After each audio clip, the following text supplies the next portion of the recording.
এই জড়জগৎ ভগবান তো সৃষ্টি করেছেন,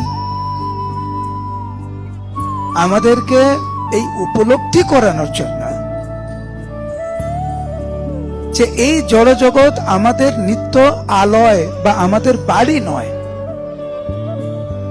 আমাদের প্রকৃত আলয় হচ্ছে ভগবত ধাম। আমরা গোলক বৃন্দাবনের বাসিন্দা, আমরা ভগবানের সাথে থাকতে অভ্যস্ত,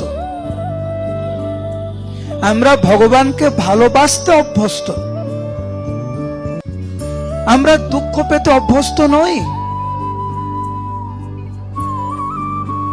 আমরা মানসিকভাবে এখন আমরা বিধ্বস্ত, আমাদের জীবন এখন হতাশাগ্রস্ত। কেন? কারণ ভগবানের সাথে আমাদের সম্পর্কটা দৃঢ় না।